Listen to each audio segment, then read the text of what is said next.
কোনো অঙ্ক করতে হলে আগে আমাদের কি করতে হয়, অঙ্কটি ভালো মতো রিডিং করে বুঝে নিতে হয়, তাহলে আমাদের অঙ্ক করতে সুবিধা হবে।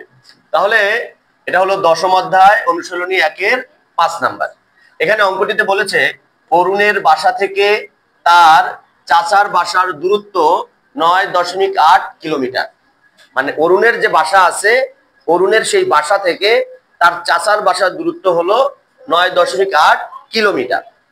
সে বাস স্টপ পর্যন্ত, মানে তার বাড়ি থেকে বাস স্টপ পর্যন্ত, বাস স্টপ মানে কি, বাস স্ট্যান্ড, বাস স্টপ পর্যন্ত 950 মিটার হেঁটে যায়। 950 মিটার কি করে, পায়ে হেঁটে যায়, এবং 6.5 কিলোমিটার বাসে অতিক্রম করে।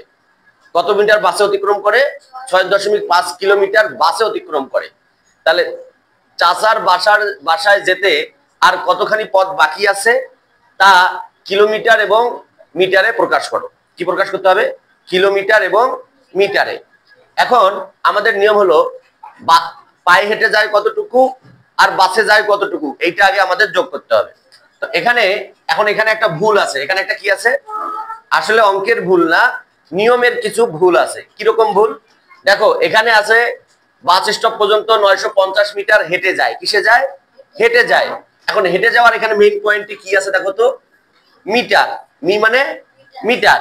আবার এখানে লেখা আছে 6.5 কিমি। কিমি মানে কি? কিলোমিটার। তা দেখো, একটা কিমি আর একটা মি থাকলে কিন্তু হবে না, এটাকে একই রকম বানাতে হবে। তো আমরা কি করব, এই মিটারটাকে কিলোমিটার বানাবো। মিটারটাকে কি বানাবো? কিলোমিটার বানাবো। তো সমাধান তো আমি এখানে লিখে রেখেছি। তা আমি লিখি যে এখানে, আমি কি লিখি, এখানে লিখি 950 মিটার। 950 মিটার। এই যে মিটারকে আমরা কি বানাবো? কিমি মানে কিলোমিটার। তা তখন আমাদের এটা জানতে হবে যে 1 কিমি সমান 1000 মি। তাহলে কি, 1 কিমি সমান 1000 মি, মানে 1 কিলোমিটার সমান 1000 মিটার। এখন বলো তো, আমরা কোন দিকের অংশ বের করব? মিটারের দিকে অংশ বের করবো না কিলোমিটারের দিকের অংশ বের করবো? কিলোমিটারের দিকে অংশ বের করবো। তো কিলোমিটারের দিকে কত আছে? তা আমি কি বলছিলাম, যদি এক দিকের অংশ বের করতে হয় তাহলে আমাদের কি করতে হয়? ভাগ করতে হয়। কি করতে হয়? ভাগ করতে হয়। তাহলে এখন আমরা লিখবো 950 ভাগ 1000। 950 ভাগ 1000। এই মিটা তখন কি হবে? কিমি। কি হবে? কিমি মানে কি? কিলোমিটার। কিমি মানে কিলোমিটার। এখন ভাগের নিয়মটা আমি কি বলেছিলাম, যে 100, 1000, 10,000 এরকম অঙ্ক দিয়ে যদি ভাগ থাকে, এটা নিয়ম কি বলেছিলাম, যে উপরের অঙ্কটাকে আগে নিচে নামাতে হবে। তাহলে 950। ভালো মতো দেখো, এখানে কয়টা শূন্য আছে? 1, 2, 3টা শূন্য আছে। তাহলে এখন এই ডান দিক থেকে বামে 3টা সংখ্যা আমাদের নিতে হবে। তাহলে 1, 2, 3। এখন 3 ঘরের এই যে 1 আছে, এখন 3 ঘরের সামনে ওই 1-এর কারণে দশমিক দিতে হবে। কি কথা বুঝতে পারছো? আর দশমিকের সামনে এরকম ল্যাংটা রাখা যাবে না, তাহলে দেখতে খারাপ দেখা যায়। তখন তার সামনে কি দিতে হবে? শূন্য দিতে হবে। তার সামনে কি দিতে হবে? শূন্য দিতে হবে। এখন এটা আবার কি হবে জানো? 0.95 কিমি। 0.95 কিমি। যে স্যার, সবার শেষে শূন্য কই গেল?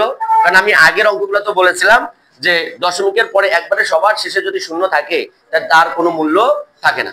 তাহলে এত কিমি এবং এত কিমি সে অতিক্রম করে। তাহলে আমরা এখন লিখি যে মোট অতিক্রম করে। কি লিখবো আমরা? মোট অতিক্রম করে। মোট অতিক্রম করে। যোগ দিব আমরা। কত কত যোগ দিব? এটা লিখবো 0.95 যোগ 6.5। এটা কি লিখবো আমরা? কিমি। কি লিখবো? কিমি। এখন এই দুটো আমরা যোগ করব। 6.5 দশমিকের সোজা দশমিক লিখবো। দশমিকের আগে শূন্য, এখানে শূন্য আছে। দশমিকের পরে 9 আর 5, তাহলে 9 এই জায়গায় হইব 5। এর উপরে কিছু না থাকলে কি দিতে হবে? শূন্য দিতে হবে। এখন যদি আমরা যোগ করি, যোগটা একটু মনোযোগ সহকারে দেখো।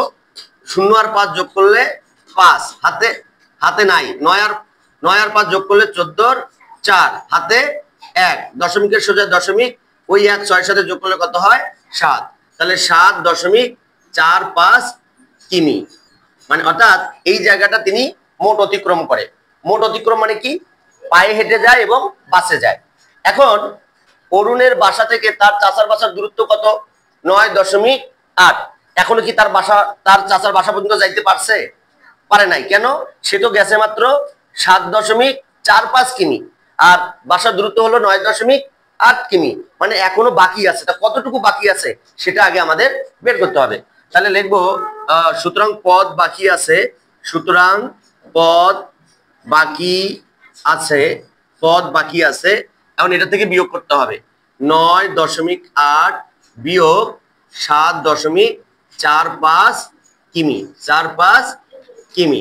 এখন আমরা যদি এটাকে বিয়োগ করি তাহলে এখানে বিয়োগটা যদি এখানে দেখাই 9.8, দশমিকের বরাবর দশমিক, দশমিকের আগে কত 7 এবং পরে কত 4 এবং 5, 4 এবং 5। এখন এর উপরে কিছু নাই, তাহলে এখানে কি দিতে হবে? শূন্য দিতে হবে। এখন যদি আমরা বিয়োগ করি তাহলে শূন্যকে 10 ধরতে হবে, তো 10 থেকে 5 বাদ দিলে 5, হাতে কত 1, 1 আর 4 5। এখন 8 থেকে 5 বাদ দিলে কত 3, দশমিকের সোজা দশমিক হাতে নাই। 9 থেকে 7 বাদ দিলে কত 2, তাহলে কত হবে 2.35 কিমি। এখন কিমি তো আমরা বের করলাম, এই পথ কতটুকু বাকি আছে? পথ বাকি আছে 2.35 কিমি, কিলোমিটার 2.35 কিলোমিটার পথ বাকি আছে। তা এখানে এটাকে কিলোমিটার বানাতে বলছে, আবার সেটাকে মিটারও বানাতে বলছে। এখন এইটাকে কি বানাতে হবে? মিটার। এটাকে কি বানাতে হবে? মিটার। তাহলে আমরা লিখবো যে আবার, আমরা কি লিখবো? আবার 2.35 কিমি, 2.35 কিমি। এখন এই কিমিটাকে আমাদের কি বানাতে হবে বলতো? মিটার। এখন যদি আমরা 1000 দিকের অংশ বের করি, আমি বলছিলাম এক দিকের অংশ বের করতে হলে ভাগ করতে হয়, তাহলে বেশি দিকের অংশ বের করতে হলে কি করতে হয়? গুণ করতে হয়। কত দিয়ে গুণ করতে হবে? 1000 দিয়ে গুণ করতে হবে। তাহলে 2.35 গুণন 1000 কত? 1000। এখন এটাকে গুণ করার নিয়ম কি? আমি যদি গুণ করার নিয়মটা এখানে সহজ করে দেখায় দেই যে 1000 উপরে লিখতে হবে, কারণ 1000 বড়, আর 2.35। এখন দশমিক দেওয়া যাবে না। কি দেওয়া যাবে না? দশমিক দেওয়া যাবে না। কারণ দশমিক ছাড়া যদি লিখি আমি তাহলে 235 হয়। কত হয়? এখন আমরা যদি গুণ দেই 0, তারপরে 0, তারপরে 0, তারপরে 5 এককে 5, এক অঙ্ক হইলো। তাহলে আবার একটা 0, 3 দিয়ে দিলে 0, এটাকে দিয়ে দিলে 0, এটা দিয়ে 0, তাহলে 3 এককে কয়টা অঙ্ক করলাম? 2টা অঙ্ক করলাম, এই কারণে 2টা 0।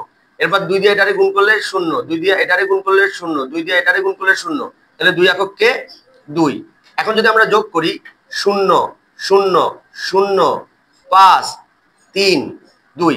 আচ্ছা দেখো তো দশমিক কয় ঘর পর ছিল? 2 ঘর পর দশমিক ছিল। কোনখানে ছিল? এইখানে দশমিক ছিল না, এইখানে দশমিক ছিল। এখানে 2 ঘর পর দশমিক, এই কারণে পিছন দিক থেকে অর্থাৎ ডান দিক থেকে সামনের দিকে 2 ঘর বাদ পর দশমিক দিতে হবে, 1 ঘর 2 ঘর। এখন এখানেও 2 ঘর পর দশমিক দিতে হবে, এখানেও 2 ঘর পর, এখানেও 2 ঘর পর, এখানেও 2 ঘর পর দশমিক দিতে হবে। কি কথা বুঝতে পেরেছো? এখন দশমিকের পরে তো শূন্যের কোনো দাম থাকে না, তাহলে এখানে কত হবে? 2350 মিটার, 2350 মিটার। তাহলে উত্তরটা কত হবে? উত্তর হবে 2350 মিটার ও 2.35 কিমি, 2.35 কিমি বা কিলোমিটার। কি বুঝছো না বুঝো নাই? এই অঙ্কগুলো কিন্তু চর্চার উপরে মনে থাকবে।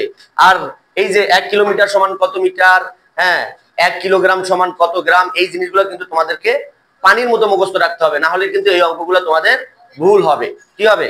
ভুল হবে। বুঝতে পেরেছো? আমার ছাত্রছাত্রীরা বুঝতে পেরেছে? আপনারা কি বুঝতে পেরেছেন? যদি বুঝতে পারেন তাহলে শেয়ার করে অপরকে শেখার সুযোগ করে দিন এবং ফলো দিয়ে পাশে থাকুন। Thank you very much. আসসালামু আলাইকুম।